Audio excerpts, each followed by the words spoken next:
Dian kepareng hamba barono ingkang sejati dhateng patih pun setya sarma wonten wigatos menapa dene wanter pangandika paduka miji dhateng pisowanipun ing abdi kepatihan Gusti kula ingkang sinuwun Prabu Setya Winata patih wonten timbalan paran nggonira ingsun percaya minangka dadi badal wakil ingsun maranata tata rakiting negara ing garba ruci Murudyaki matur marang panjenengan ingsun samendhang aja ngantun ing karempit Patih Setya Sarma. Gusti kula ingkang sinuwun. Menawi paduka miji bab tata rakiting praja sadaya mboten badhe ngujiwani. Para kawula sami sayek saka kapiyakare luhuring nusa bangsa tu negaring garba ruci.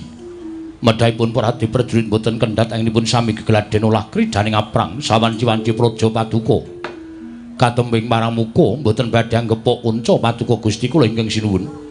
Ing abdi kepatihan remuk kasawurna putung sumangga kabandhemna. Lori diweji semban kula Allah. Patih Setya Sarma karya bombong tias ingsun ora liwat pakaryan ingkang utama tindakna selawase lan prayogakna nggonira ngadhep ning ngarsaning ingsun. Lori diweji namung drelan sak samunipun kepareng kula ngaturaken sembah sumangga ming pangabektinipun ingkang abdi kepatihan kunjuk sandhapada paduka Gusti kula ingkang sinuwun ing garba ruci. Ya Patih ingsun tampa akarya bombong tias ingsun ora liwat pangestu ingsun tampan ana lan mratakna mring sagung para nayaka Punggawa kang bodho gantung sibo dina samengko aja nganti ana ing padha saur manuk jeneng ingsun diambabarake wigatining pasewakan. Lori diweji sesembahan kula menapa ing sampun paduka dawuhaken badhe kula candhi nggo jimat Gusti kula ingkang sinuwun. Anak lanang anu anindita bocah mursid isa mikul dhuwur mendem jero karo wong tuwa aja mung kandhek ana ing pangucap nanging kababaro dadi pakarti. Setya Kusuma paran Padharjo nggone ngadhep ngarsaning pun Rama nggir atmajaning ingsun.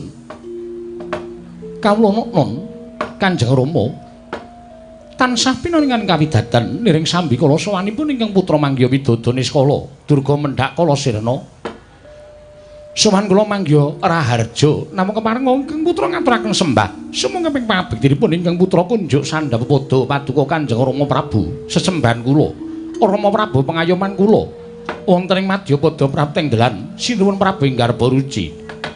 Ingsun tampa akarya bombong tiasing pun Rama. Ora liwat pangestunipun Rama tampan ana.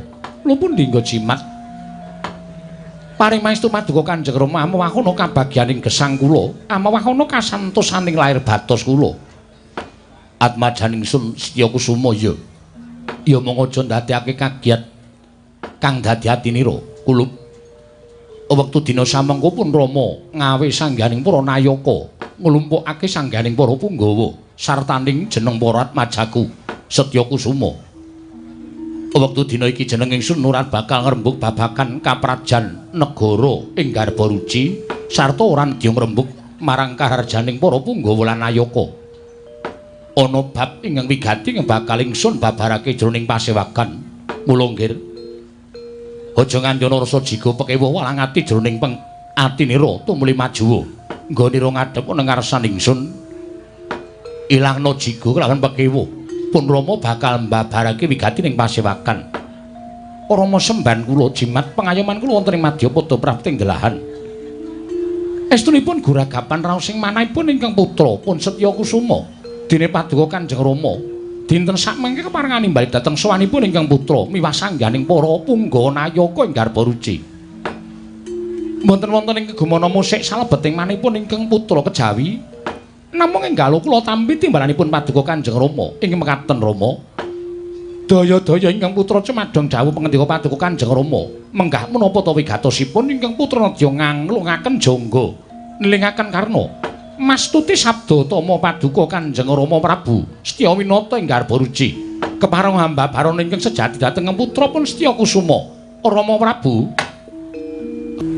Setya Kusuma iki wonten timbalan Rama. Setya Sarma wonten dawuh sinuwun. Jroning datulaya iki pun Rama ngrembug babagan negara ing garba ruci sartaning kulawarga apa dene Punggawa nayaka babar pisan murah. Nanging sejatinipun Rama bakal nyuntak marang gegimbolaning penggalihku, nyuntak marang rasaku. Jejere wong tuwa kaya pun Rama Setya Winata ing Garbaruci iki teka uripe wong tuwa diuntang-antingake marang kahanane anak. Ingkang pun Rama sebut kahanane anak ora kok perkara Atmajaku, ya kuwi Setya Kusuma babar pisan ora. Nanging tingkah lakune Mbak Yumu ya kuwi Setyawati. Ora jeneng kaling atase wong wadon, mongko putra nata akeh para kenya, akeh para wanita ingkang sakbarakane ingkang padha dadi ruwange Mbak Yumu Setyawati wekasan ilang tabeting putra nata. Tumuli watekane tanpa beda kaya dene kawula ingkang dadi ruwange Mbak Yumu ketitik. Apa memper ing atase wis ana meh Sabta ari kelungguhan dina samengko iki Mbak Yumu ilang saka ing Taman Negara ing Garbaruci. Mongko ora ana baban ing kemengandha ingkang semendhe banon kang tinumbuk kuwatir rasaning pun Rama. Yen to nganti mengko solah slagane Atmajaku iki mbebangeri marang asmaning wong tuwa, njejemberi nyiprati rah letuh marang wong atuwamu Setya Winata. Setya Kusuma, wonten timbalane ngadawu. Dina kang kepungkur sira Atmajaku wong bagus ndak utus ngupaya menyang endi dununge. Ya kuwi Mbak Yumu Setyawati ingkang ninggal Taman Negara ing Garbaruci. Apa ana kabar? Apa ana pawarta? Samengko menyang endi dununge Mbak Yumu saksuwening Sabtu ari iki ora mapan ning Taman Negara ing Garbaruci. Ih, Nona Amit pasang Kalimantabe. Tinebena ing Ladini Dumawahing Tawang Towang. Nuwun sewu Rama. Sampun boten kirang-kirang anggen kula nyebar para wadyabala telik sandi. Tumunten ingkang putra piyambak ingkang muruki dhateng sedya rencang-rencangipun Kakang Mbok Ayu Setyawati ewadene engga dinten sakmangke menika dereng wonten katrangan ingkang gumathok. Wonten pundi lenggahipun Kakang Mbok Ayu Setyawati? Malah sakmangke sampun boten kirang anggen kula ngupaya dhateng lenggahipun Kakang Mbok Ayu paribasan minggah gunung medhun jurang paribasan. Sakmangke dereng wonten katrangan ingkang gumathok wonten pundi papan lenggahipun Kakang Mbok Ayu Setyawati. Tumunten wonten tandha-tandha ingkang boten prayogi tumrap ingkang putra pun Setya Kusuma Rama Prabu. Gusti, tandha-tandha sing ora prayoga piye? Ketingalipun Kakang Mbok Ayu Setyawati menika kula nuwun sewu. Mboten kok kanthi kasengaja nilar dhateng Taman Negara ing Garbaruci menika babar pisan mboten. Namung kuwatos sing manah kula mbok menawi wonten setunggiling nalendra utawi satriya ingkang tumindak culika tumunten nyidra dhateng lenggahipun Kakang Mbok Ayu Setyawati binayong saking taman dipun beta wonten pundi kula mboten saged ngaturaken menika pangintenipun ingkang putra pun Setya Kusuma jalaran sampun mboten kirang-kirang anggen kula ngupaya dhateng Kakang Mbok Ayu Setyawati bebasan tepung gelang kekalangan negaring Garbaruci miwah sak jawining rangkah ewadene sedaya para kawula miwah para nayaka lan punggawa mboten mangertos wonten pundi lenggahipun Kakang Mbok Ayu Setyawati Rama Prabu. Menapa sampun aturaken ingkang sekawit bilih tindakipun Kakang Mbok Setyawati menika mboten krana kasengaja nilar dhateng taman nanging mbok menawi wonten satunggiling nalendra utawi satriya ingkang nyidra dhateng lenggahipun Kakang Mbok Ayu Setyawati wekasan binayong saking Taman Negara ing Garbaruci Kanjeng Rama Prabu. Siang ji kuwi kabeh mau ora bakal kelakon tumuli ana atur yen Atmajaku cinidra dening sawijining nalendra apa dene satriya ingkang kapilut sarta kayungyon marang kasulistianing Mbak Yumu Setyawati. Ketemu ngakal sarta klebu ing nalar. Ewoning para satriya cacahing para nalendra ingkang ora sithik padha kapiluyu sarta gandrung-gandrung kalawan kasulistianing Mbak Yumu Setyawati. Ya mung durung ana atur saka Mbak Yumu ingkang nalika semana manjuk atur kelawan Kang Rama sapa ta ingkang bakal dadi calon garwane Mbak Yumu Setyawati. Ewadene durung nganti matur kelawan pun Rama lah kok wis cinidra dening sawijining nalendra utawa satriya. Wah, jan rumangsaku donyane iki kok saya aneh-aneh to Setya Kusuma. Umume wong nyolong kuwi rak ya nyolong bondo donya. utawa Raja Kaya. Lah sok saiki kok dadi kewanening para Nalendra kok malah ngungkuli karo sak pepadane, nyolong kok wanita. Nggih, nyuwun pangapunten Kanjeng Rama. Nyatanipun mbok menawi namung mekaten lampahan ingkang kedah linampan dening Kakang Mbok Ayu Setyawati. Lah iya, ning ya ora mokal. Wong sing jeneng Mbak Yumu kuwi kenya, dasare wong wadon ayu tur isih prawan. Selagine sing rondo wae dodoyan. Nggih. Mula ora jeneng mokal. Yen ana atur menyang ana sawijining Nalendra Satra ingkang padha nyidra kelawan Mbak Yumu mau, ana benere, eneng benere. Merga kandhaku ingkang sekawit mau aja kok sing isih kenya, nadyan sing wis duwe momongan wae. Isih ana sing gelem. Inggih. Ibarate kaya angge-angge ora-ora. Lho, nuwun sewu. Rama kok kertos angge-angge ora-ora. Ratu sing akeh srawunge kaya pun Rama. Inggih, inggih. Mula apa wae aku ngerti. Mekaten Kanjeng Rama. Ya mung kuciwaning penggaling pun Rama. Upama ta Nalendra iki mau matur kanthi becik kalawan pun Rama ana negaring Garparuci. Jaragan tumrap petunganing wong tuwa kaya pun Rama kuwi nggone milih calon tetimbangane Mbak Yumu mau ora ukuran kaya ngapa ta wujudaning Nalendra mau sarta sepira ta derajat pangkate lan sepira kae bondo donyane kuwi dudu petungane wong bakal nambut siraning akrama.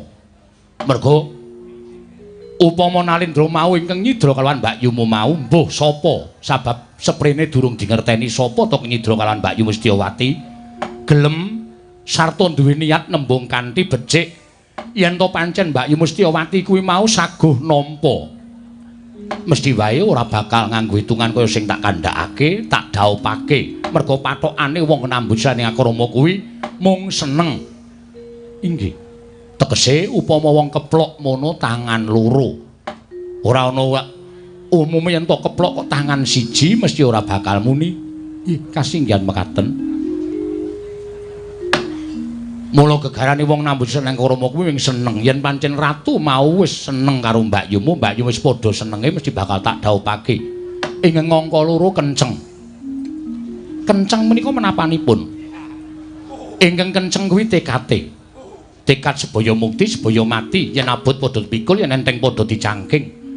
Kuwi tekate wong nambut siraning akrama. Merga wong rabi kuwi ora mung kepenak nggone padha nglakoni pawiyahan utawa pawiyatan duk nalika ditemokake dening wong tuane nanging laku ingkang sabanjure ingkang kabeh mau pranyata abot yen to sinandhang.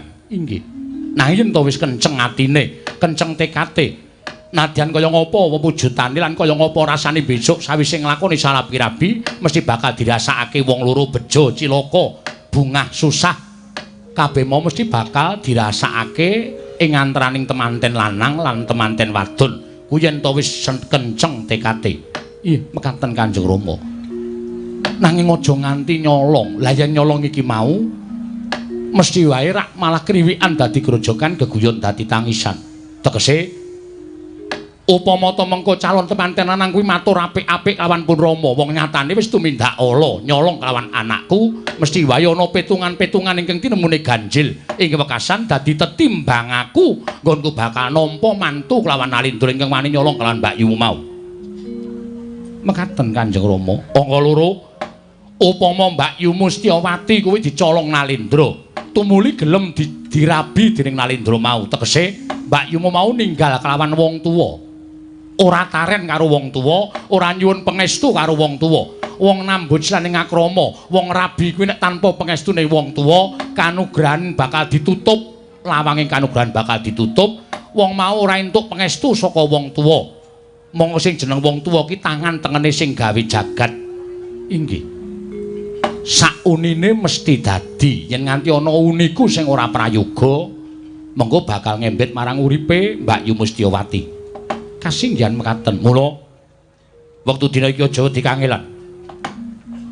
Sira ndak utus ngupaya ngupadya menyang endi dununge Mbak Yumu Setyawati. bebasan aja pati-pati sira Atmajaku Setya Kusuma bali marang kedatoning Garbaruci yen durung entuk katrangan sarta durung entuk bukti-bukti ingkang gumathok menyang dilenggahi Mbak Yu Mustyawati dening kang sabanjure upama to sira ora kewagang sarta ora sembodo ngrebut lawan Mbak Yumu bali marang negara Garbaruci ndak keparengake golek Pintasraya golek Pintasraya malah kanugrahan ingkang bakal ndak dawahake marang sapa wae wonge ingkang bisa mbalekake Mbak Yumu ora ujar ora kaul yen pancen bisa mboyong Mbak Yumu bali marang negara Garbaruci kanthi wutuh ora ana apa-apa ingkang dumadi kelawan Mbak Yu Mustyawati yen lanang bakal tak jodhokake yen wadon bakal tak dadekke sedulure Mbak Yu Mustyawati Setya Kusuma piye inggih namung estu padha dhateng dawuh Paduka Sinuwun Prabu Setyawinata ing Garbaruci ngandiya kelawan Patih Setya Sarma kandhenen para prajurit sak wutuhe sarta sak cukupe nderek marang tindayat Majaku Setya Kusuma ngupaya kelawan Mbak Yu Mustyawati aja pati-pati bali nyuwun negara Garbaruci entoku ora bareng mboyong kelawan Mbak Yu Mustyawati non ngestaken dawuh priyantuna kula medal pasilan sing ati-ati aja kaya bocah cilik midhalaken sanggening para wadya sawetawis jejagi wonten negaring Garbaruci ingkang sawetawis kepareng nderekaken lampahipun ingkang putrapun Setya Kusuma sur ati-ati duga-duga digawa ndak balang puja sesanti muga-muga rahayu nirbaya nirwikara durga mendhak kala sena sak laku jantramu anakku lanang Setya Kusuma wonten timbalaning adhawi sinuwun ndak sawang budhale Atmajaku Setya Kusuma saya adoh nganti ora katon saka paninggaling panjenengan ingsun tumuli ana rasa melang-melang ana ing penggaliku kaya ninggal jejabang nuntepi ning balumbak Paramatuka Gusti kula ingkang sinuwun ketapna para wadyabala sawetara ingkang separo tunggu praja jaga marang panjenengan ingsun dene ingkang separo nderekake kelawan jengkari bendarane ya kuwi Atmajaku Setya Kusuma non ngestaken dawuh Delanul dinten samangke kula madal pasilan yen tambahi pangestu sing ati-ati aja kaya bocah cilik babar pisan budal kang padha seba jeneng ingsun kundur ngedaton kawula nun yen pamit madal pasilan sing ati-ati aja kaya bocah cilik kaya wis ora ana dawuh maneh Patih Setya Sarma purna gati ning pananggilan Saludha kundur kedaton jeluk saking damparan kencana kedampit gambaran gading kadharaken sanggaring Promban Ceti manggung ketanggung Joko paloro ingkang sami ngambil upacaraning keprabon. Kawis tinggal saking Mandra tindak Nyosri Naranata lamun katinon saking Mandrawa kaya tansah gumebyar busananing Sri Naranata wau.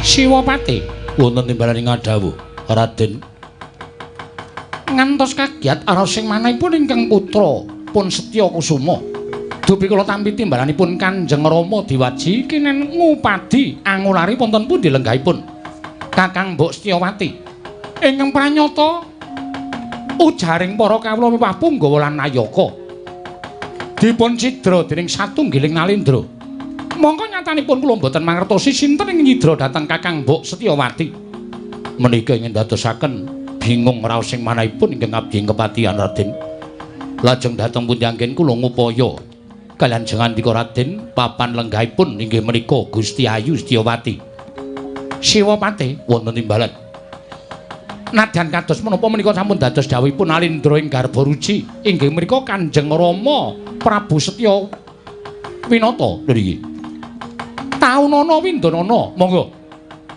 swawi sarengan ingkang putra ngupaya wonten pundi lenggahipun Kakang Mbok Setyawati mboten badhe wangsul dhateng negaring Garbaruci menawi mboten gandeng astanipun Kakang Mbok Setyawati ndika tindak kula namung tutwun tindakipun Raden Setya Kusuma wonten pundi anggen paduka badhe angulari kula namung ndederek kersanipun Angger Setya Kusuma Siwapati dipun gelak lampahipun monggo kula dherekaken nggih Om Ledyan Kala Lutra Mas Patih Raja Dewaku anak anungan Indita bocah mursid isa mikul dur mendem jero karo wong tuwa gajaksa wonten timbalaning adhawuh Kanjeng Rama Patih wonten timbalan sinuwun tatanan para wadyabala ingkang padha gantung seba titi klungguhan samengko jeneng ingsun diandangu marang sawaning Atmajaku Ya kuwi Gajaksa, kula nun. Menapa ing sampun paduka dawuhaken badhe kula candhingga jimat sesembahan kula sinuwun Prabu Kurambayaksa. Gajaksa wonten timbalan. Sing jeneng anak ingkang bangun miturut karo wong tuwa kuwi bakal ngunggahke derajate wong tuwa. Sing jeneng anak ingkang tansah ngerti kalawan wong tuwa ngenggoni tata krama lan unggah-ungguh kuwi tegese bocah ingkang bisa mikul dhuwur mendem jero karo wong tuwa. Pengajapku, kekudanganku lawan sira Kulup Gajaksa. Muga bisa dadi bocah ingkang bisa mikul dhuwur kelawan mendem jero karo wong tuamu aku. Menapa ing sampun paduka dawuhaken badhe kula candhingga jimat Rama Prabu, yen pancen wis kaya mengkono kang dadi aturmu. Mula gage saiki aku tak takon karo kowe Gage Wangsulana pitakoning Wong Rama ingkang kanthi pertitis lan lahir batin. Aja mbok tambahi, aja mbok longi. Paduka Kanjeng Rama badhe ndangu menapa Gajaksa wonten dawuh. Tembang rawat-rawat bineta mbok bakul sinambi wara pawarta binandunging Karna. Rerasananing para kawula sak negaring swala bumi. Kabeh padha ngandhakake yen to Atmajaku Raden Gajaksa tumindak ingkang singlar saka kasatriyan lan kautaman. Apa pancen bener kaya mengkono? Rama Prabu, menapa ing sampun paduka dawuhaken kula mboten badhe nerak pacak nerajang pewaleripun Kanjeng Rama bagus. Yen pancen kowe iso matur kaya mengkono saiki mara Gage tak takoni. Wong wadon sing mapan ana ing taman kaputren negara ing swala bumi kae sapa? Inggih. Ayo kowe ngaku. Wong wadon sing mapan ana ing kaputren negara ing swala bumi nganti dijaga dening prajurit ingkang tumbuk kemit bibet persasat ora ana ingkang bisa marojol saka sela-selaning garu. Gawe wong wadon saka ngendi kowe prasaja karo aku? Sewu-sewu kalepatanipun ingkang putra Tadah Wadana. Menika putri saking negaring Garbaruji, wondene wewangi Dewi Setyawati. Putri saka negaring Garbaruji kasinggihan mekaten. Wewangi Dewi Setyawati nun mekaten Kanjeng Rama. Bisane tekan kaputren negara ing swala bumi, wong wadon mau anake Ratu Garbaruji. Kok nganti bisa manjing jroning kaputren, kuwi dasare kepiye lan carane kepiye? Inggih Kanjeng Rama, ayo kowe prasaja karo wong tuamu. Wale-wale menapa? Kadreng raosipun ingkang putra anggen kula kepi-kepi kepareng sarta kepengin anyeti dhateng Sekaring Kedaton Garbaruji. Monggo saking panginten kula menawi kula nglampar kaliyan Nalindring Garbaruji Prabu Setyawinata. Tanwandi kula badhe dipun duwa penglamar kula tegesipun dipun tolak dening Sinten Prabu Setyawinata. Inggih mekaten kula nyuwun pangapunten Kanjeng Rama menawi ingkang putra nindakaken sewiji-wiji ingkang singrar dhateng kautaman Dewi Setyawati menika kula cidra tumulun kula papanaken wonten ing taman kaputren negaring swala bumi. Mbok colong inggih Kanjeng Rama. Wah, Gajaksa wonten dawuh. Wangira babar pisan yen to kowe mbibiti perkara antaraning swala bumi lan Garbaruji. Kowe mletikke geni memungsuhan antaraning panjenengan ingsun kelawan Nalindring Garbaruji Prabu Setyawinata. Lumrahe bocah yen duwe pepinginan kowe matura karo wong tuwa, mengko tak rembuke sing kanthi apik-apik lan becik. Aja nganti kriwikan dadi grojogan geguyon dadi tangisan. Lah kok dinemune kowe nerak pacak nerajang wewaler. Kowe nyolong karo Dewi Setyawati, kowe ngurupke geni memungsuhan. Wah, ladalah. Apa sing mbok lakoni iki mengko ora urung bakal dadi runtik penggaling Prabu Setyawinata. Yen to nganti sinuwun Setyawinata ngerti yen to ingkang nyidra Dewi Setyawati kuwi Gajaksa anake Prabu Kurambayaksa. Ora urung mesti bakal negara Swala Bumi diluruk Bathang Sayuta. Ngembane kaya linuruk ladu Bathang pinurih dadi ajahing rempon. Negaraku bakal blasah korban kaya babatan pacing merga saka pokalmu Gajaksa. Dewi kalebataning ingkang putra Tadah Wadana Kanjeng Rama. Menapa istripun Paduka Kanjeng Rama boten ngemuti dhateng sakiting manah kula. Kula menika putra Paduka. Kula menika atmajanipun Nalindra ing Swala Bumi, Nalindra Prabu Kurambayaksa.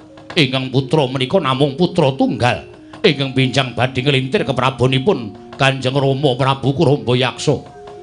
Monggo nyatanipun kula menika sampun dewasa, limrah menawi kula menika remen kaliyan setunggiling wanita. Monggo ingkang gumana musik wonten manahipun ingkang putra pun Gajaksa tan wonten sanes kejawi namung putri Garbaruji Dewi Setyawati. Menawi kula tembung kanthi sae tartemtu sinuwun Prabu Setyawinata mboten badhe marengaken atmajanipun winengku dening setunggiling priya saking tlatah sabrang kados kula menika. Mila tumuli kula ngagengaken tekad anggen kula nyidra dhateng Dewi Setyawati. Rama menawi saking panginten Paduka ingkang putra pun Gajaksa menika kapenggalih lepat pidana menapa ing badhe kula lampahi, kula mboten badhe selak. Kula badhe nampi kanthi ikhlasing manah kula. Nanging menapa inggih Paduka menika ngawrataken kawontenan antawisipun Swala Bumi lan Garbaruji menawi jengandika mboten ngawrataken ingkang putra. Mula inggih Paduka menika badhe ngowel ngurbanaken pinten-pinten wadyabala. Nanging Paduka ngiklasaken dhateng ingkang putra pun Gajaksa. Menawi kula mboten kelampahan dhaup kaliyan pun Dewi Setyawati, Rama kula aturi midhangetaken sumpahipun ingkang putra. Badhe kula entengaken pejah kula wonten ing Madyapada menawi mboten kelampahan kula menika dhaup kaliyan pun Yayi Dewi Setyawati Kanjeng Rama. Bojleng-bojleng iblis lanat padha jek-jekan. Oh, la dalah ya senadyan sak temene aku ora mathuk, ora gathuk. Tumuli ora condong kelawan apa kang mbok tindakake. Nanging kowe anakku Gajaksa, kowe anakku. Ujaring para pinter padha nyebutake yen kowe kepengin netani kamurkaning sawijining priya bedangen bojone. Yen dibedang bojone ora nesu, lelaranen anake kuwi bakal netangi marang kamurkaning sawijining priya. Mula wektu dina iki gandeng kowe anakku, apa kang mbok tindakake mbok tak anggep luput nang yen pancen wis kaya ngono sing dadi niatmu. Pun Rama bakal nindakake sewiji-wiji aja nganti dadi daredahan antaraning Garbaruji lan Swala Bumi. Kepareng Paduka Kanjeng Rama badhe wonten dawuh. Sawana Prabu Setyawinata ing Garbaruji matura. Matura sing apik lan sing becik. Yen to anakku Gajaksa wis nyidra lawan Dewi Setyawati, yen ana mulung penggaling Prabu Setyawinata, nyuwun palilah yen to putrane bakal winengku garwa dening atmajaku Raden Gajaksa. Ewadene pancen Prabu Setyawinata wis ora kersa dijak rembugan sing apik-apik lan sing becik ndhaupake anakku lan putrane. Mangsa borong tak paringi palilah Purbawasesa prastawa dawuh Paduka nyuwun pamit. Madal Pasipati. Eyaptipun perjineman kula cumadung dawuh wonten menapa dene Paduka ngawi sangganing para wadyabala saking negaring Swala Bumi. Gusti Pati kula cumadung dawuh. Gusti Pati cumadung dawuh. Gusti Pati kula cumadung dawuh. Gusti Pati wonten menapa kok nglempakaken para wadyabala? Para wadyabala kabeh ora tak wiji mbaka siji. Togok wonten dawuh. Ana lelakon sing dumadi ning negara ing Swala Bumi. Lelakon apa? Sing ditindakake dening pepundhenmu sesembahmu Raden Gajaksa, putra Kurambayaksa ing Swala Bumi. Wonten apa kok malah kula mboten mireng? Monggo kabeh para wadyabala, kabeh para kawula wis padha ngandhakake. Lha nggih ning kula dereng ngertos. Togok wonten dawuh. Putra Prabu Kurambayaksa Raden Gajaksa nyidra wanita dipapanake ning taman negara ing Swala Bumi. Lho. Nyolong wong wedok? Ya. Lho. Raden Gajaksa nyolong wong wedok. Usum. Apa? Usum. Kaya kowe ki ra nglakoni kok. Tantil ora. Munggono aku gelem mbiyawarakake. Wah. Kowe iki menus-menuse menungsa. Wangkemu mbok sing apik ora. Raden Gajaksa nyidra sawijining putri. Putri saking pundi Gusti Patih? Putri saka negara Garbaruji. Anake Prabu Setyawinata. Ngandel ora padha ta? Nek bojomu ora anake Setya Martana. Cangkem mulung ora. Kuwi maratuwaku tenan e. Lah iya. Ada. Ning lek kono nyolong anake Prabu Setyawinata. Pun dibeta utawa diboyong teng negari Swala Bumi wis sekawit dadi dukane Sinuwun Prabu Kurambayaksa. Nanging bareng Raden Gajaksa ngrepa marang Ingkang Rama Prabu Kurambayaksa wekasan lilih penggalihe. Lah aku didhawuhi kon nanjihke kok. Nanjihke pripun? Aku kon rembugan apik-apik karo Prabu Setyawinata. Supaya aja nganti murka sarta duka wekasan dadi perang antaraning Garbaruji lan Swala Bumi. Aku kon matur yen to pancen sengaja Raden Gajaksa nyidra Dewi Setyawati lan niyate ora bakal ditibake ana ing Padasuri, tegese ora ditibake ana ing juranging kasangsaran, nanging bakal dimuktekake utawa ditibake ana ing kasur babut. Oh, lah terus mula aku ngetapake para wadyabala iki supaya budhal marang Garbaruji. Aku uga pinaringan Purbawasesa. Yen pancen Prabu Setyawinata ora nampa marang niat becikku iki, aku diparingi Purbawasesa mbuh piye mengko dadine. Lan dikeparengake mbuh wadyabala kok wah jan. Nuwun sewu Raden Gajaksa niku ya kurang gawean. Wong negara Swala Bumi niku wong wadon pirang-pirang. Lah kok trimo milih nyolong wong wadon saking negari Garbaruji. Jangan salah. Wong wadon Swala Bumi iki kabeh wis tilase Prabu Kurambayaksa. Apa iya? Domongi ya. Mula anake ra gelem. Nampa tilasane bapane ra gelem. Iya. Nah iya mula trimo nyolong wong wedok saka njaba. Lah iya. Iso lho suwe-suwe terjadi. Sisane sing gendere penerus dipek sing nyaron.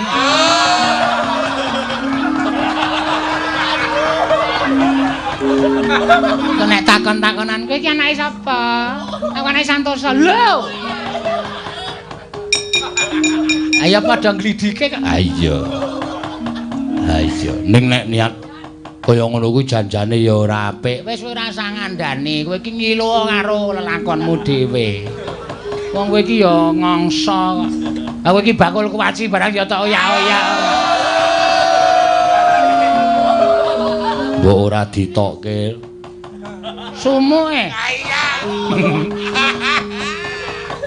Aku anggere ning bilung kuwi rembugane dadi bosah baseh ora karo-karuan. Nek mboten nonton kula ditakokake. Wong kula niku arep ming kaya ngene rada ngerol. Lah iya. Lajeng paringipun Gusti Patih Gret Lampit Brungkat Kimpul Gajah Gelar Singa Barung. Wadyabala buta patang penancat sak panegari pisan aja ngandhon ing kenggeri. Kabeh samapta ing gati sawiging diri. Dibudhalake prapting negara ing Garbaruji prapencen Prabu Setyawinata ora nampa niat becike Patih Kumbarayaksa. Dina samengko kowe karo aku dikeparengake paringi purba lan wasesa. Ngestaken dawuh lajeng kepareng paduka Gusti Patih. Mangkatipun para wadyabala mbenjang menapa ora ketang sambung obor colok lintang mangkata dina iki. Lonot lan ngestaken dawuh nyuwun pamit madhal wasilan sing ati-ati aja kaya bocah cilik kowe tumenggung balon skeber. laku ning para wadyabala. Nganti mandheg barisan saka swala bumi. Iki barisan saka ngendi? Tambu marang aku pandheganing barisan saka Enggar Boruji. Aku tumenggung Rumeksa Praja. Tumenggung Rumeksa Praja, dasar para nyata iki sapa? Barisan saka swala bumi. Aku tumenggung Panigas Jangga, tumenggung Panigas Jangga. Wigatine mlasak ning tapal wates negara Enggar Boruji. Kebasang Yogyakarta jenginu. Dene laku ning barisan saka swala bumi katrenjo laku ning barisan saka Enggar Boruji. Tumenggung Rumeksa Praja ana barat. Niatku bakal sowan ngersaning Sang Nata Prabu Setyawinata ingkang wigati bakal pinanggya kelawan Rekyana Patih. Wondene wigatine Rekyana Patih Kumbara Yaksa nedya matur ngersaning Sri Prabu Setyawinata yen to putra ing swala bumi atmajaning Prabu Kuramba Yaksa ya kuwi Raden Gajaksa wis nyidra kelawan putri Dewi Setyawati. Mula niate bakal disuwun kanthi apik. Gandeng saiki Dewi Setyawati wis mapan negara ing swala bumi. Nyuwun parilahing Nalendra Enggar Boruji, Dewi Setyawati bakal winengku dening Raden Gajaksa tumenggung Rumeksa Praja.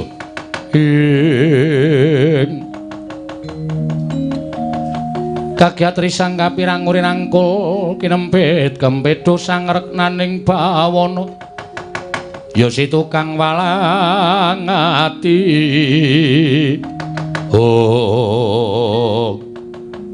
Panusmaning jajalanan. Lek nomripanmu gatena gobokmu. Laku ning para prajurit saka Enggar Boruji kuwi nampa dawuh timbalaning Sri Prabu Setyawinata. Ingkang wigati ngupaya menyang endi mendraning Dewi Setyawati. Gandeng saiki wis ana trontong-trontong sulaing pepadang lan ana katrangan saka tumenggung Panigas Jangga. Yen to Dewi Setyawati mapan ana negara ing swala bumi ora gelem balikke Gustiku ayu Dewi Setyawati sasaki barisanmu gulungi gendera babati gamanmu. Wah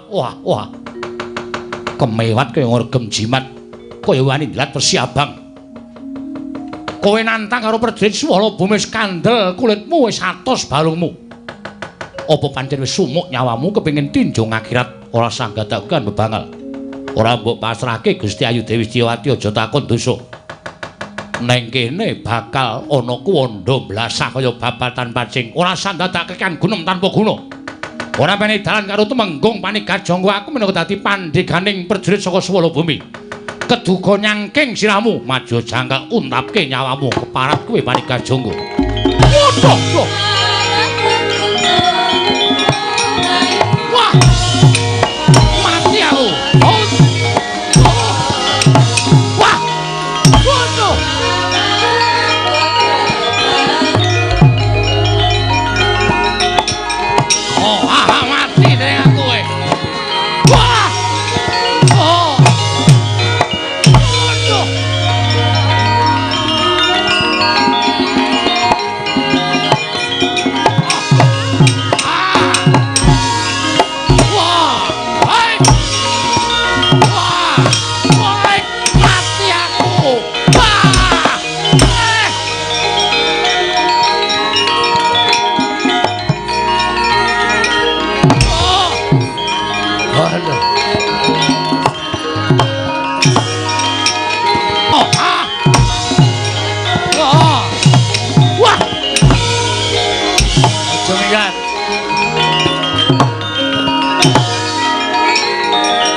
Sawa Patih Enggar Boruji wis apa tumenggung keseting Prabu Kuramba Yaksa tumenggung Panigas Rikma lho tukang cukur iya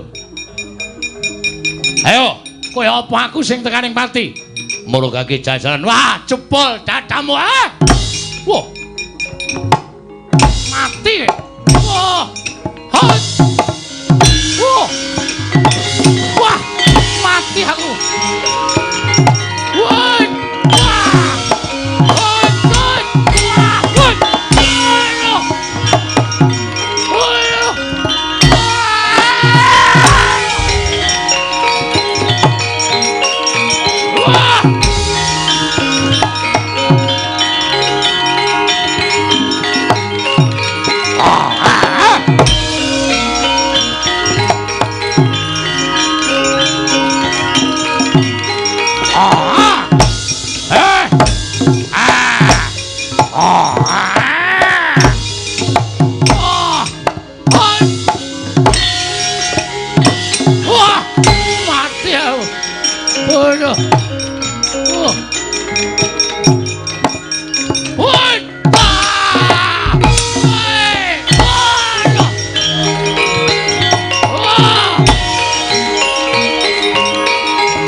Pripun Gusti Tumenggung? Wah.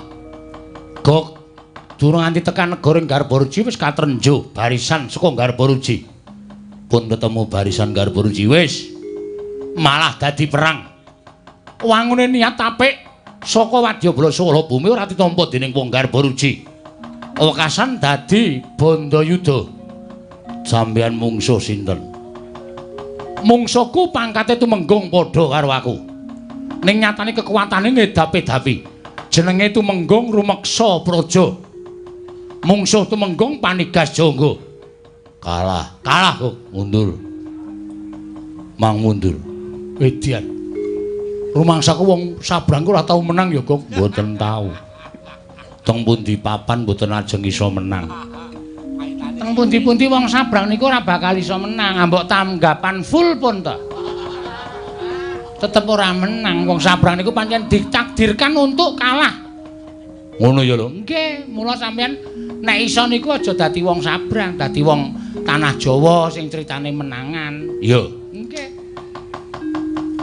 Mati ya. Gusti Tumenggung iya kok namine kula mboten apal. Panigas Rikma. Lah. Wis penak-penak tukang cukur kok dadak dadi prajurit. Sananu saiki kalah. Kalah. Mungsuh sampeyan Patih Garbaruji. Patih Setyawara. Wah, jan. Mundur yo kok. Arep mau apa Bilung? Mboten komen. Piye? Mboten komen. Mboten ajeng komen napa-napa. Komenan niku sange dikandhani nek wong sabrang. Wah, adalah. Wong kalah kok dadak ngreng. Gogok wonten dawuh. Kalah Gog. Mundur yo. Oh adalah. Ngopo Bilung? Mboten apa-apa ndak dicokot.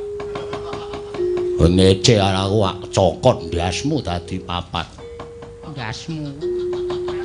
Malah nesu ora. Aku ki wong tuwa dindas-ndaske ora. Piye, Lum? Wis wae yo, Gog. Wis piye kowe iki, Gog? Kowe karo aku gawe rumor. Oh, gawe hoax.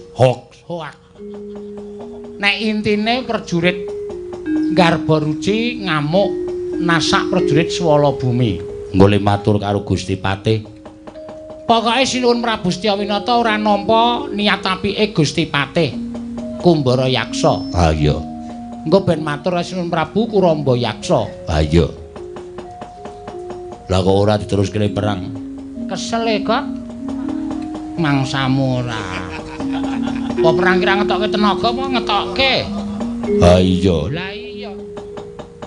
Kepoyo aku. Wah iya. Sumuke ra jamak-jamak lek ku ngombe tak pol-polke ah wis. Oh iya. Engko ijen ya. Ora apa-apa. Santai wae. Ayo. Ayo mlayu matur Gusti Patih. Ayo tak tutke yo Gak yo. Yo. Apa prajurite banci ora ditokke? Kuwi nek tanggapan wae. Prajurit banci iki saiki rada larang. Oh iya. Engko ndak tambah biaya. Oh iya yo tak tok. Ayo Gak yo. Yo. Surak mawurahan manengker gumuruh. Yen to wong Garbaruji ora kena disanak sarta ora iso dijak rembugan apik-apik yen to atmajane wis sinedra dening Raden Gajaksa. Oh, adalah ya wis yen pancen kaya mengkono. Dadi atur ngersaning Sang Prabu Kuramba Yaksa yen to nalindring Garbaruji pancen ora iso dijak sarana bedamen. Wapate wonten timbalan nggih. Kepranggul kan barisan Swala Bumi malah samangke tumrap kula menika mujudaken satunggiling kanugrahan. Liripun kados pundi anggir Setya Kusuma paring dawuh mekaten. Lho inggih. Amargi kula lan Siwa Patih saged ngawuningani wonten pundi lenggahipun Kakang Mbok Setyawati. Jebul Cinedra putra saking negari ing Swala Bumi. Atmajanipun Prabu Kuramba Yaksa naminipun Raden Gajaksa. Kepareng paduka pados pinta sraya sinten ingkang saged ngunduraken Kakang Mbok Ayu Setyawati Menawi Kakang badhe winengku garwa nanging menawi Wuti badhe dipun anggep sederek Sinara Wedi, monggo nggih kula dherekaken dipun gelak lampahipun Siwapati, monggo. Ndara. Kok katon sungkawa penggalihipun menika dipun penggalih menapa, Den? Nggih, Ndara. Kok ketingal sungkawa penggalihipun menika ingin dipun penggalih menapa, Ndara? Kepareng matur Ndara, mugi parenga menawi wonten gegembolaning penggalih kula aturi ngendikaken dhateng ngabdipun Petruk. Pun Den. Nek sampeyan mboten kersa ngendika, niki mengke mboten sae kedadosanipun. Semar mboten paham. Menemping sampun ginebeng wonten saklebeting penggalih. Terus kula kenapa, kula kadhawan menapa, Ndara duwe gegayuhan napa niku rak kudune dingendikake kalih ngabdipun Semar. Lah nek sampeyan mboten paring pangandikan, lek kula ajeng ngerti saking pundi? Wong kula mboten nampa dawuh sampeyan. Mila saking menika, Gus, monggo kula aturi paring dawuh. Kula aturi njlentrehaken dhateng abdipun Semar. Kok sampeyan nilar kasatriyan menika wigatosipun menapa, Ndara? Ampun kendelan kaya ngoten ndak malah bingung atiku lho, Gus. Semareka jining nom-noman ingkang merpeki kelawan papaning Janaka iki sapa? Raden. Nunamen pasang kaliman tabit nebine nglodoni dumawahing tawang tuwak. Menawi paduka Raden dangu dhateng jasad kula menika atmajanipun sinuwun ing garba ruci. Atmajanipun sinuwun Prabu Setyawinata nami kula pun Setyakusuma. Raden Setyakusuma inggih kasinggihan mekaten. Nyuwun pangapunten kepareng kula badhe nilakrami Raden menika sinten? Yen sira takon nglawan aku, Pamadya Pandhawa. Satur ing Madukara Raden Janaka. Raden Janaka? Iya, pancen mengkono Raden Setyakusuma. Wigatine apa dene? Jengandika Raden teka prapta ana ing Karang Kadempel. Nuwun sewu. Persasat angayam wana lampah kula minggarga medhun jurang. Mboten wonten ingkang kula upadi kejawi namung setunggiling satriya ingkang digdaya. Miwah ingkang gadhahi kasudebian ingkang ngungkuli dhateng sesaminipun. Mongko kaloka kondhang kawenang-wenang bilih Raden Janaka menika setunggiling satriya lanang ing jagat lan curing bawana duh Raden. Kula nyuwun senjata pitulung tumbak kenceng dhateng jengandika Raden. Kenging menapa sampeyan matur kaya mengkono Raden Setyakusuma? Awit kadang kula sepuh Kakang Mbok Ayu Setyawati cinidra nalindring swala bumi. Samangke kasingitaken wonten taman negaring swala bumi, Raden. Menawi jengandika Raden menika kedugi sarta saged ngrebat Mbak Yu kula Dewi Setyawati ngendikanipun Kanjeng Rama menawi menika wujudipun kakung badhe kajodhokaken dados jatuh kramanipun Kakang Mbok Ayu Setyawati. Nanging menawi pawestri nggih menika ing badhe dipun anggep kadang Sinara Wedi dening Kakang Mbok Ayu Setyawati, Raden. Setyakusuma nggih wonten dawuh. Yen pancen kaya mengkono kang dadi ngendikaning Nalindring Garba Ruci. Ora usah sira Raden cilik penggalihmu sarta cilik atimu. Wektu dina iki aku ingkang bakal budal ana ing negara ing Swala Bumi. Ndak rebute Mbak Ayumu Setyawati. Yen pancen ratu Swala Bumi ora menehake Mbak Ayumu aja takon dosa. Janaka ingkang bakal ngendharat ratu ing Swala Bumi, Raden Setyakusuma. Inggih, Raden. Kaya ngenteni sileming palwuh gabus kumambang ing Sela Kresna. Nggonku ngenteni marang sowanmu piye kabare nggonmu ndak utus sowan Nalindring Garba Ruci. Maradhyake matura purwa madya wasana samendhang aja nganton ing karempit pati. Inggih sinuwun. Menapa ingkang sampun paduka dawuhaken tartemtu sampun kula tindakaken nanging mugi andadosna ing kawuningan. Sasampunipun lampahing prajurit saking negaring Swala Bumi katrenjuh wadyabala saking Garba Ruci Semunipun Wadyabala Garbaruci sampun dipun dawuhi dening Nalindra Garbaruci Prabu Setyawinata. Ginen ngupaya wonten pundi lenggahipun Dewi Setyawati njinidra ingkang putra Raden Gajaksa.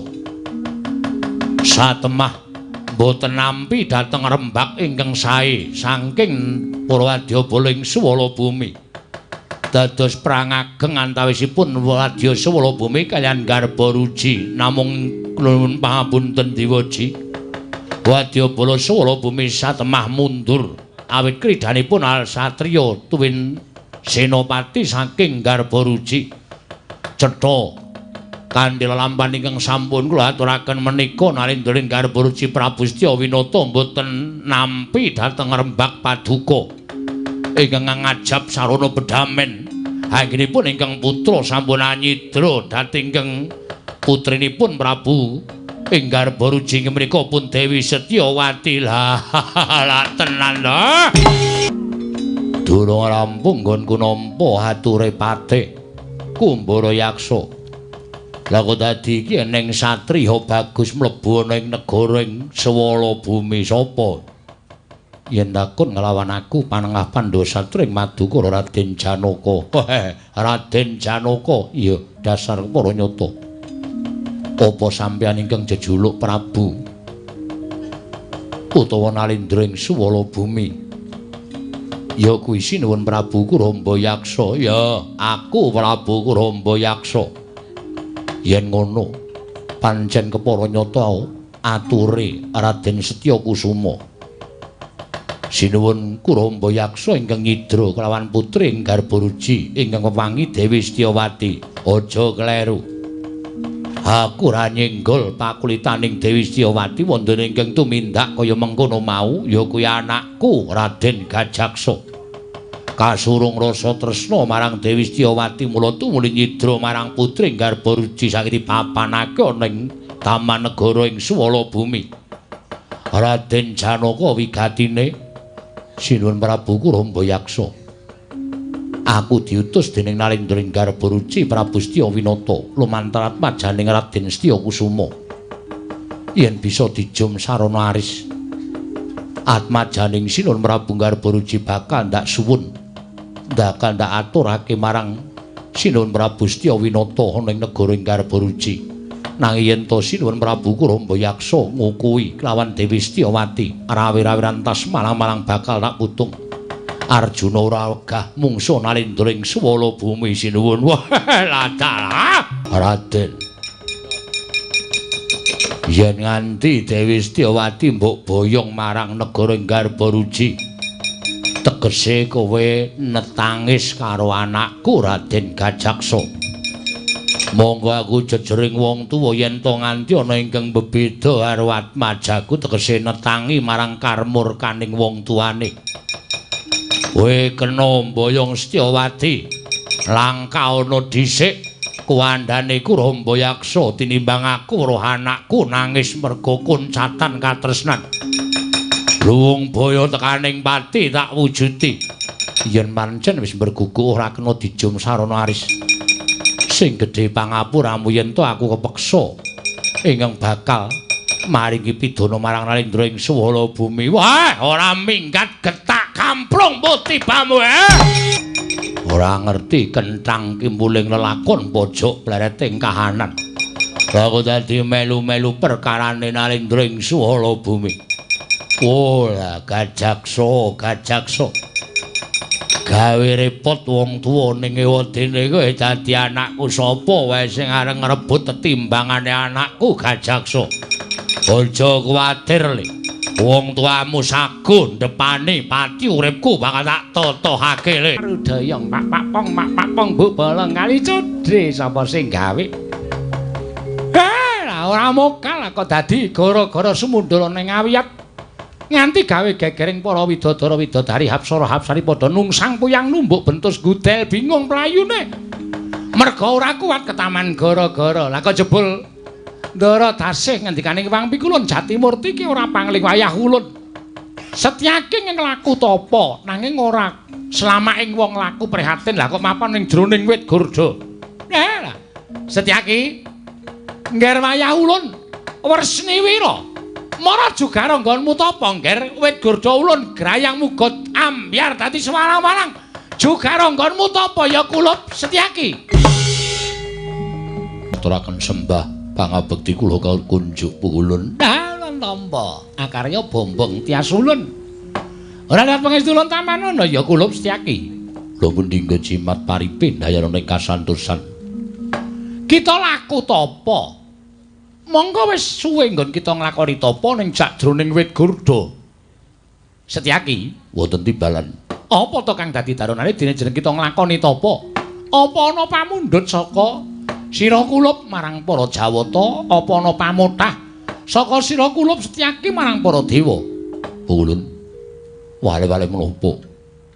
Anggen kula tapa wonten ing salebeting wit gurda menika estunipun wonten suka lilaning penggalih para Jawata amaringi dhateng kegiatan batos tuwin lair kula. Anggen kula benjang nderekaken sesembahan kula inggih menika sinuwun Prabu Ndrawati minangka dados pujangganing para Pandhawa anapaki perang ageng Bratayuda Jaya Binangun. Monggo nyatanipun boten saged dipun selaki malih. Tartemtu Setyaki badhe ambiyantu dhateng boten-repotipun kadang-kadang kula para Pandhawa. Mila menawi wonten suka liraning penggalih para Jawata kepareng ngamaringi satunggiling daya kegiatan miwah pusaka dhateng ingkang wayah pun Setyaki Pukulun. Dalah. Ya. Wis sak mestine lamun jejering satriya pancen kudu duwe daya piandel. Ya mekaten Pukulun. Lah iki ngene. Saka nggon kita nglakoni tapa ana ing sajroning wit gurda mau satemah karya geger kayiwangan Suralaya. Mula Iwang Pikulun Jatimurti tumulin uding lawan panjenengan ulun merepake lawan jeneng kita Kulup Setyaki lan uruhanira Kulup. Dawing Sang Hyang Manikmaya kita dikeparengake ya kuwi nampa triman kanugrahan wujud pusaka. Tilasing pusakaning ya kuwi Senopati kengaran Raden Singa Mulangjaya ingkang wujud gada ing ngaran Gada Wersi Kuning titik lungguhan samengko. Dadi srana kita nampa kanugrahan wujud ing Gada Wersi Kuning srana wis kita tuku alaku tapa brata mau satemah entuk kanugrahan ingkang wujud ya kuwi pusaka ingkang kinarya daya piandel kita nggon kita bakal anapaki perang gedhe Bratayuda Jaya Binangun. Mekaten Pukulun. Ya.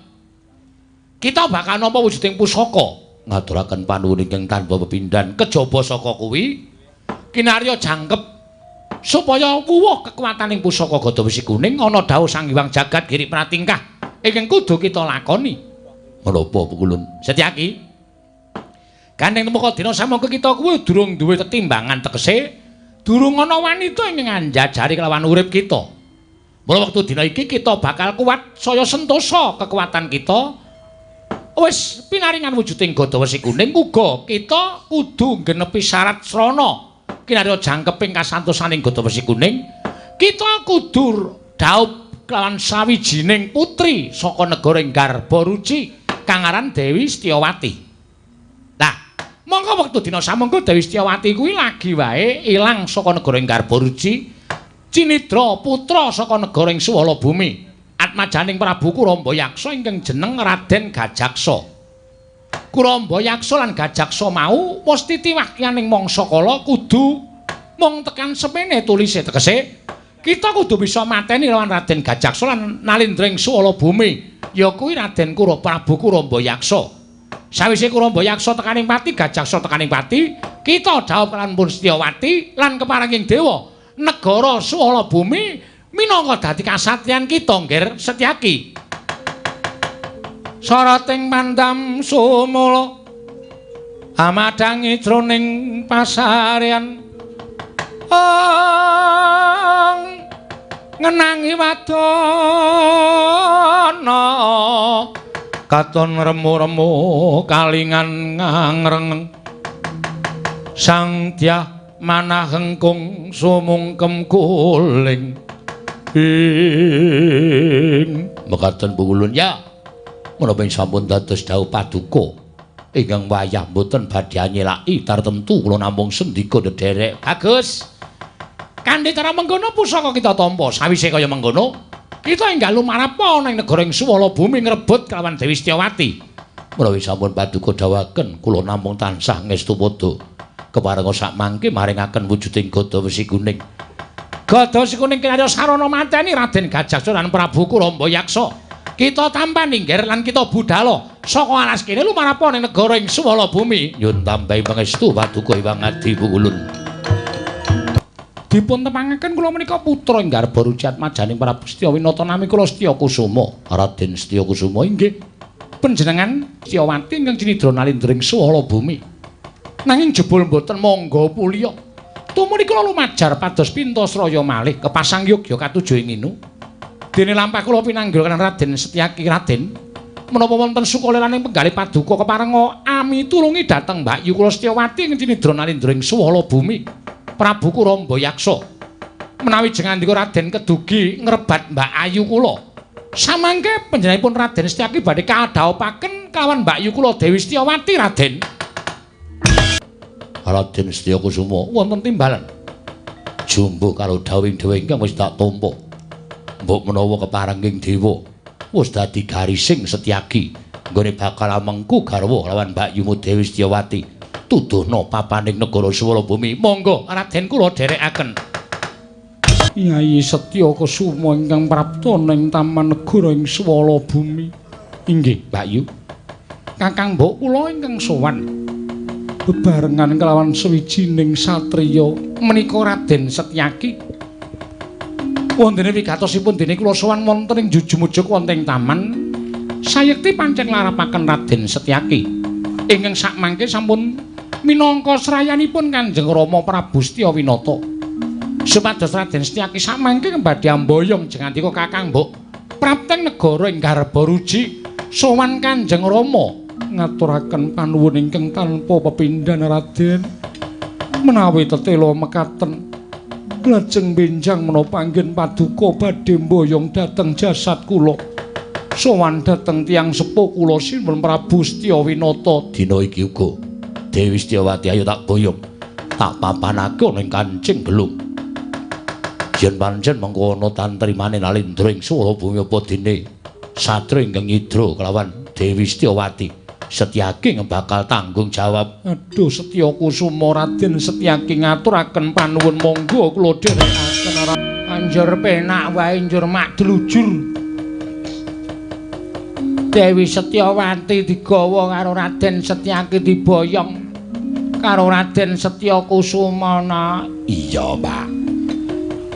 Iki nek nganti kowe karo aku ora matur Raden Gajaksa menawa apa dene Sinuwun Kuramba Yaksa bakal nampa pidana. Iya, Mak. Mulayu dina iki mlayu matur Sinuwun Prabu Kuramba Yaksa. Iya, Mak.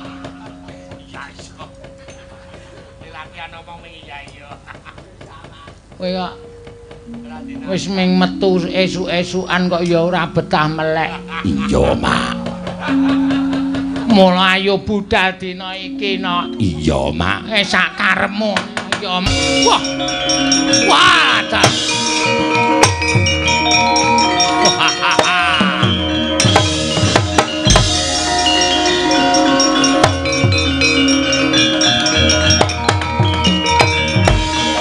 Gunjang kancing langit kelap-lapaton lir kincanging risang mawe gandrung wadal bondo kendel sugih wani ijen tanpa ruang kowe nlusup ana ing taman negara ing Suwala Bumi nyidra Dewi Setyawati calon garwaku sapa? Raden Setyaki. Raden Setyaki dasar para nyata. Ayo Setyawati menyang endi? Sing mamak mumuk kuwi dapurmu. Ing atase kowe anak Nalindra teka pakartimu sak ngisoring dalamaan. Nyidra marang sawijining putra Nalindra atmajaning Prabu Setyawinata. Rasaku kan gunung tanpa guna. Mbok baleke ora? Bali bareng gumlundunging sirahe Setyaki. Wah, lakon penjangkamu barat.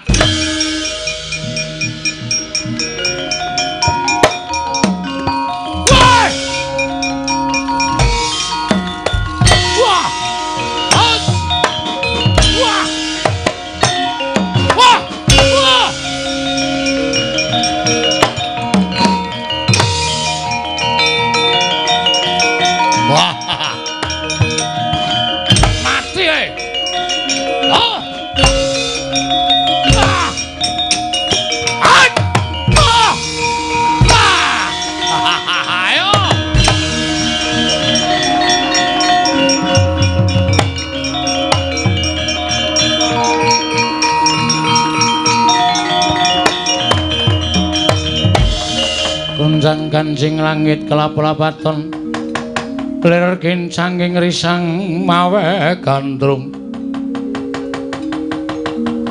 licik temandanging Prabu Raden Kajaksa nyokot marang Raden Setyaki kuat nadai godha si kuning meguru karo kowe 20 taun lawase barat.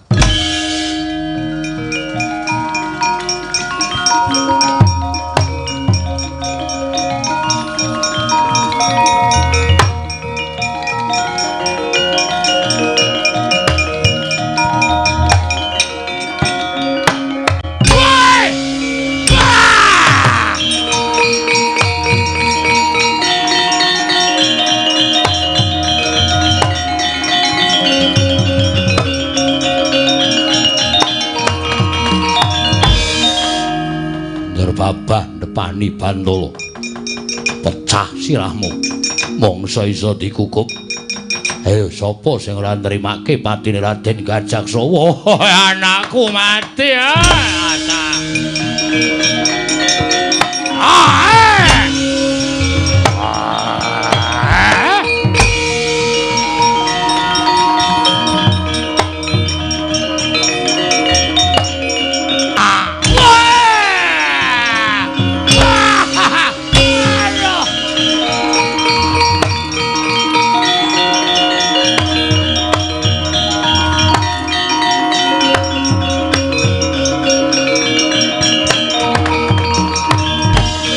Babah depani Bantala Sang Prabu Kurambayaksa pecah sirahe den dawahi godha wesi kuning dening Dyan Setyaki. Nalika semanten Daradasi pangedikaning Wang Pikula Narada inggih mung Raden Setyaki meneng ngukup negari ing Swala Bumi.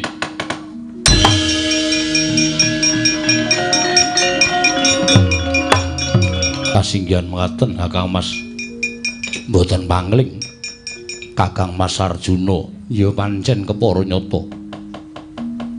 Ngertiya ento sejatine nggonipun Kakang lumarepun ing negara Swala Bumi sayektine mung bakal mateni Prabu Kurambayaksa lan Raden Kajaksa.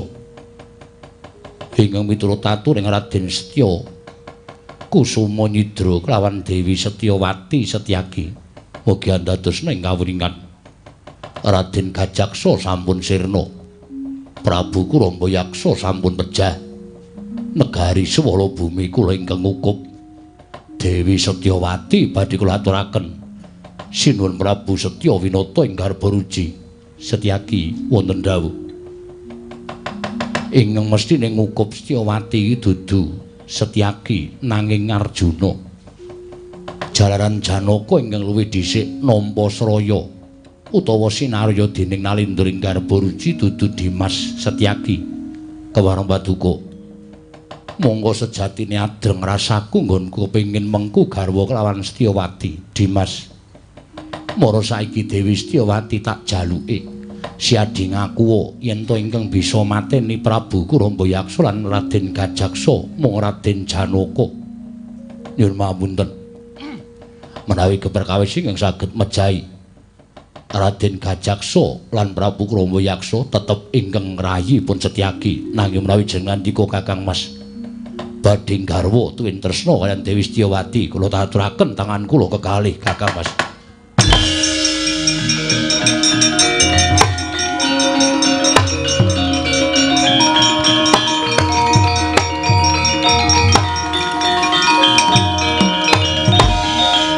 Nuwun sewu Sang Dewi.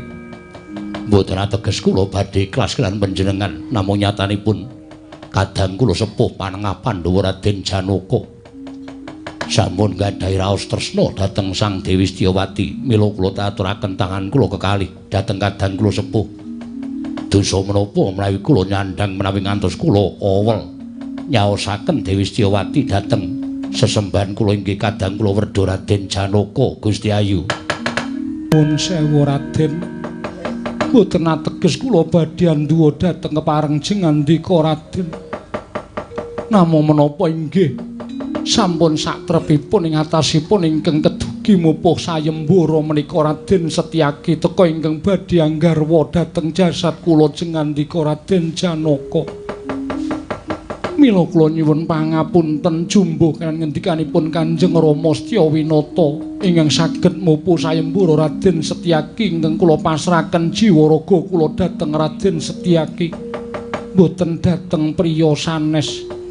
Setyawati ngerti lamun Setyaki setemene ora tresna nglawan sira kebukten sira tak jaluk diwenehake kanthi ikhlas tangane loro marang Arjuna.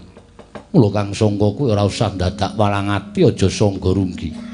Ayo Raden Raden Janaka Setyawati taunana windanana kula mboten badhe gadhahi tresna kaliyan jengandika Raden. Saken tangan kula kekalih ikhlas Dewi Setyawati dipun garwa Kang Mas Janaka. Lah nyatanipun nuwun pangapunten Dewi Setyawati sajahipun mboten purun. Mesti wis mbok ojo-ojoki. Mesti wis mbok ojo-ojo ya aja nganti Setyawati gelem karo aku. Sik. Kosik. Nun sewu, Den. Petruk ngopo? Sampeyan niku ora pikir-pikir ya serakah. Sing iso mupu sayembaraning Ndara sapa kang jenenge? Setya Martana. Ora maratuwamu. Setya Winata. Ha, Setya Winata kuwi Ndara Setyaki. Lah kok sampean kok njur sapenake dhewe arep ngepek Setyawati iki wah. Mbok ora gleleng le bagus ora. Dumeh sampean bagus ngungkuri Ndara Setyaki terus Ndara Setyaki sing ngrekoso kok sing arep ngepek hadiah kok sampean. Wong kok kaya Bagong. Bagong ki nek milih wong ki kae wae ya, Truk. Aku ora seneng e. Aku seneng kok njur aku kon manut Bagong le seneng ki piye? Mboten. Ampun kaya ngoten aku lho isin dadi abdi sampeyan acarane kaya ngono. Petro, Nun. Kowe menengo iki dudu perkaramu. Setyaki wonten dawuh, maju mrene. Inggih. Kowe saiki prasaja karo aku apa ora? Kula kedah matur kados menapa Kamas. Kowe ngaja-aja Setyawati, mbok dawuhi supaya aja gelem karo Janaka. Yen ngono nggonmu ngulungake, mbok ulungake tangan tengen nanging mbok gondheli tangan kiwa. Cetha yen kowe ora ikhlas, yen kowe ora ikhlas tegese kowe wani karo Janaka, kula mboten badhe wantun. Kula mboten badhe wantun kan kadang kula werda Setyaki rasah kakehan gunem tanpa guna. Jujur karo aku, lahir batin apa ora, lahir batos nyatane Setyawati ora gelem menika sanes kula ingkang damel kowe ora usah dadak ngapusi karo Janaka keparat. Mbok dipaske drama abote sepira to? Anggepmu. Ayo. Kowe ngaku apa ora? Sik to.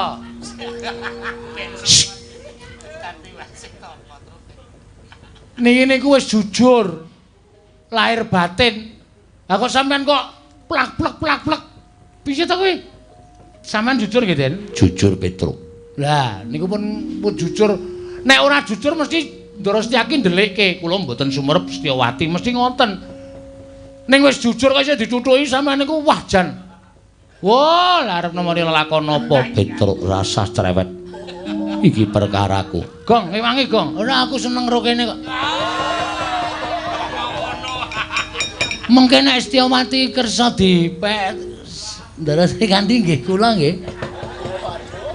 Ya mboten. Mboten guyon. Ora serius kok ya. Sapenakmu dhewe. Ngaku apa ora? Den. Ampun kaya ngoten to sampeyan niku. Sampeyan kok terus ngumbar angkara murka niku pripun to? Wong ora kelakon mateni Kurambayaksa karo Gajaksa kok terus direbut Ndara Setyaki niku pripun? Gelem apa ora Setyaki? Nyuwun ngapunten Mas, kula mboten atur dura. Lahir batos pancen kowe wangkal. Piye Gong? Nek muni urusan wong wedok kok direwangi gelut ngono piye? Wah, kowe ya ngono aku. Nek masalah kaya ngene seduma bathuk senyari bumi. Lah piye kowe isih kurang karo Atun isih kurang apa piye kok? Atun matamu. Wis senengane ora. Ora disebut inisiale terus. Kowe sebagai sopir lho, Gong. Lah kok trimo ming Kyai sepuh kaya ngono piye? Kyai Putri kok wis nggawa bel ngalor ngidul ting klinting barang ya iso. Ngene ya, Truk. Wong kuwi saiki iki sing digoleki pelayanane. Arep onom kae nek ngisruh-ngisruhi pikiran buat apa? Lebih baik yang STB, ya. Ning demenake. Kae piye kae? Ndara Sencaki kon wani, Ndara Janaka ngono ae metuman wae arepe. Ya yo. Sampeyan niku dijempalani karo Kang Raka, sampeyan ora salah ora kleru kok wedine pripun? Satria iki nek ora salah ora kleru wani karo sapa-sapa wani. Petro. Nun. Najan aku ditibani pusaka ora bakal males. Kakang Mas Janaka ae pepundhenku. Nek ora males dhek saya gleleng. Sekali-sekali dikapokke. Remet salake.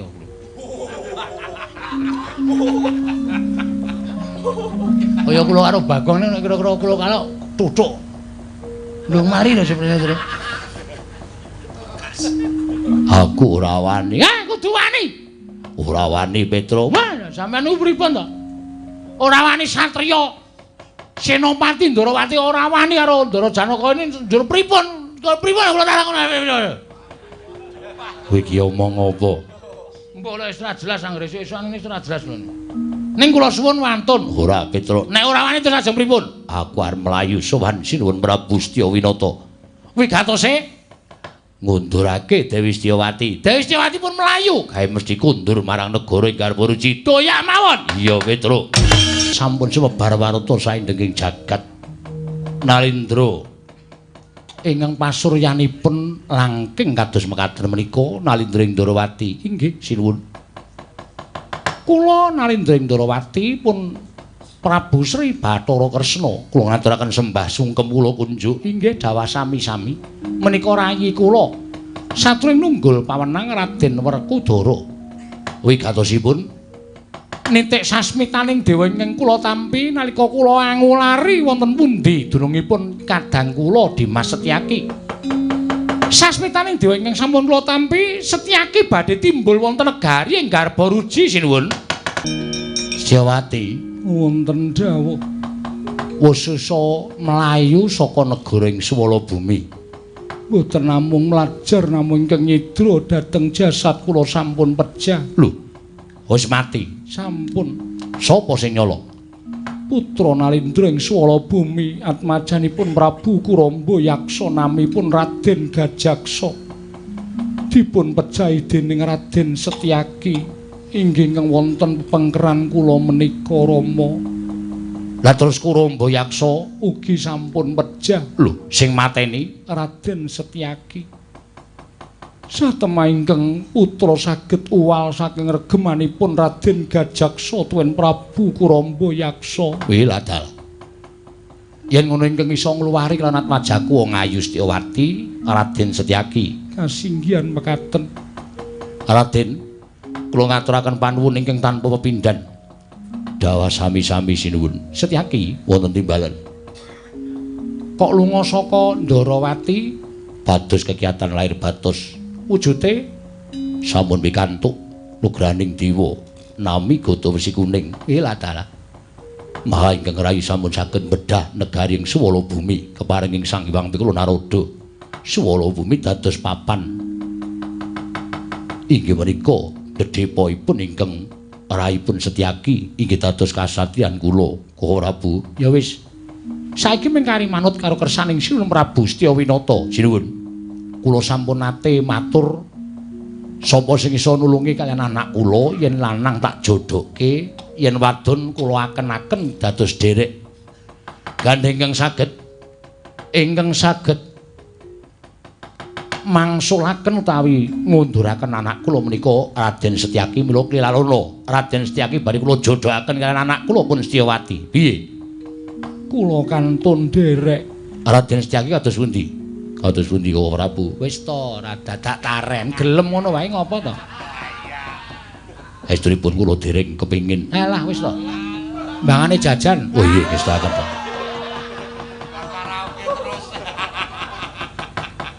Purun sinuwun kersa, nggih kula kantun derek. Sinuwun Ndarawati kula aturne keseni. Raden Setyaki kula dhawuhaken anak kula pun Setyawati sinuwun. Wangun. Wis gek piye to piye tanganmu ki ora meneng bae. Mangke mawon. Ndadak mengko-mengko iki ngopo? Ayo iso gawe wis. Ora butase sangu. Sangu apa kedan ora? Werna-werna kowe iki kok tembungmu aneh-aneh lho. Kula nyuwun pangapunten sinuwun. Rengeng sowan sinuwun. Werkudara kae sapa? Petruk Aleman. Wah. Lah kok ora teko-teko? Petruk. Nun. Ge mrene. Aku dodok. Aku dolak barek tendang dasmu. Ke.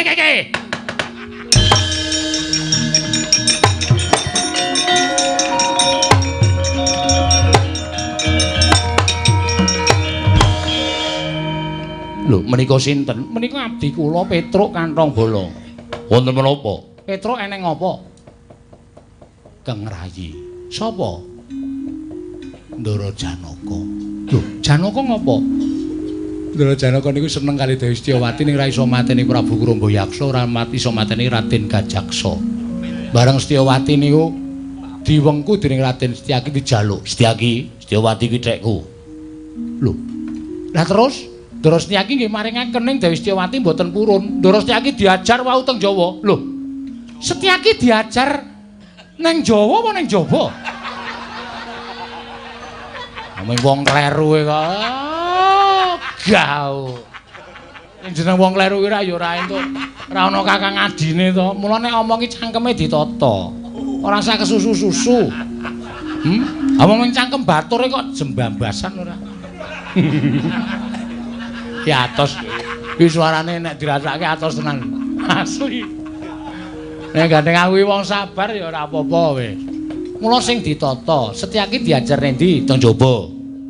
Setyaki malah ora mboten, terus Setyaki ora wani. Ning Janaka tetep ngoyak ning ngono seneng karo wong wedok. Wah, ngawur e.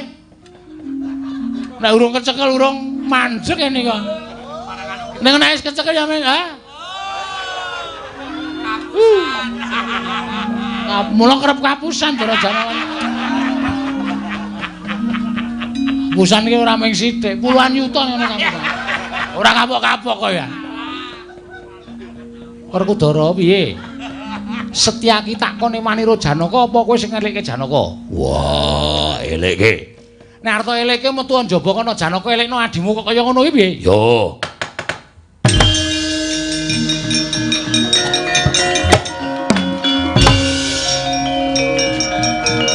Yo mlayu. Pados keringet olahraga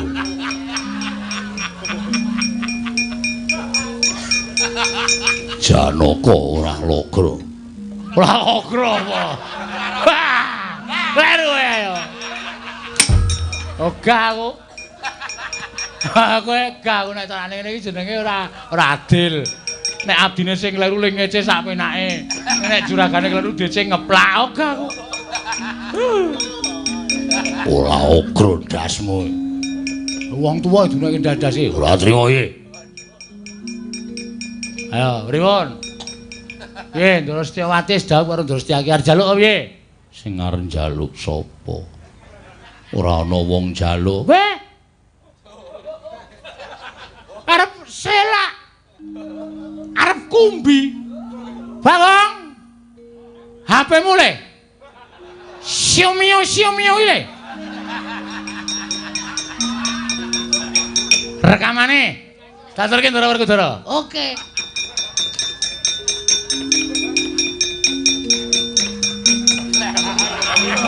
Digedhekke.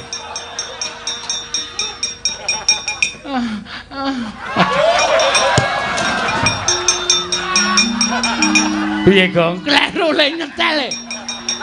Sing Cina. Jengkelmu ora. Niki, mang presane. Digedhekke. Nggih. Setyaki. Wonten dawuh. Setyawati tak jaluk. Nadyan aku ora iso mupu sayembara ning aku tresna karo Setyawati. Kula caosaken tangan kula kekalih. Monggo. Setyawati wonten dawuh kowe dadi garwaku boten saged menawi kedah ngaten ingkang wepu sayembara menika Raden Setyaki panjenengan ingkang badhe dawuh kaliyan kula boten saged kula trimah melajar kemawon.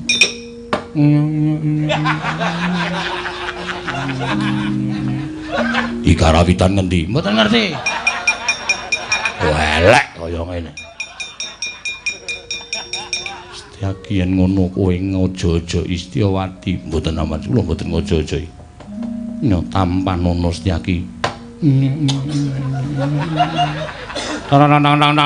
Tak dung jancuk waduh iklane. Tabib Muhammad Ali Denson. Niki bukti otentik. Wah, jlambrong Zaidan.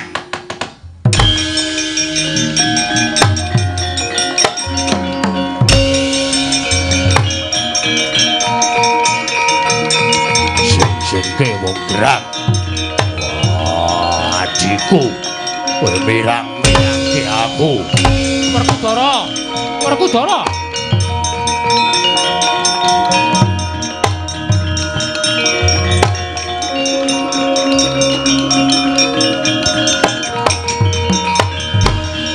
Aja mbok penging ajare. Pamer le bagus sapa Supardipek, sapa Supardipek. Dapure kaya ngono.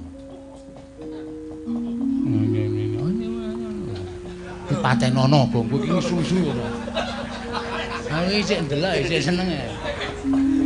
Pancen kaya menggun. Ati kula mboten pun.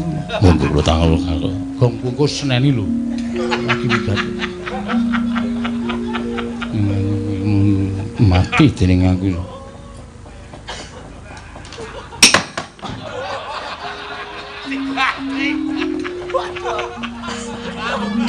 Apa iki, Gong? Kresna iki ora ngajar kok. Aku tuku HP nyelengi. Digepoke, Tru. Wah, wis rekamane ilang kabeh iki. Memorine. Memorine sapa? Memorine kono kuwi ana kuwi dijuwung kok iso ndelok film meneh. Heeh. Setel TV iso. Masa? Iso. Janaka wonten dawuh. Aja mbok baleni ndak kakangmu nesu. Inggih. Jodoh dawuh Setyaki ya Setyawati kae, aja sok ngrusuhi karo garwaning liyan. Nggih ngestaken dawuh. Koko Prabu kula nyuwun pangapunten. Kadereng raos kula sak mangke kula sampun nglenggana. Ya wis, nek wis nglenggana ya wis. Wis kana. Nyawijaya ning Garba Ruci yen perlu kowe njaluk ngapur karo Setyaki. Ngestaken dawuh. Ora isin to? Mboten. Ora ketang sithik-sithik isih akeh bledug-bledug ing bakal dadi klilip ana ing mripat. Wadyabala swala bumi sing ora trima sajae. Wah, iya. Atenang mane. Mboten. Wis dados sing kula menika tresna ora iso tak jaluk. Kene, nitake gareng. Nah, dipecah gareng nesu lho, ora peduli. Ana ratu rembugan kok nyetel HP. Kene. Neng, apa? HP mar dibanting Sinuwun Darawati. Sedumuk bathos nyari bumi.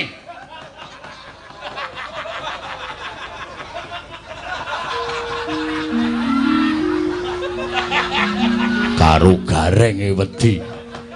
Ling getak matane kaya arep metu ngantian. Pun rampung, Ndara. Iya. Pun paripurna rampan sedalu kala wau. Mugi-mugi wilujeng ingkang kadhahi hajat nering sambikala tentrem ayem. Semanten ugi wilujeng kula sak kanca sak rombongan pinaringana kegiatan lahir batus anggenipun tansah mekaraken budaya. Sura Sudra Janingkarat so bracot kami ulah Darmastuti rahayung samya makarya rahayung samya pinanggih Ndara.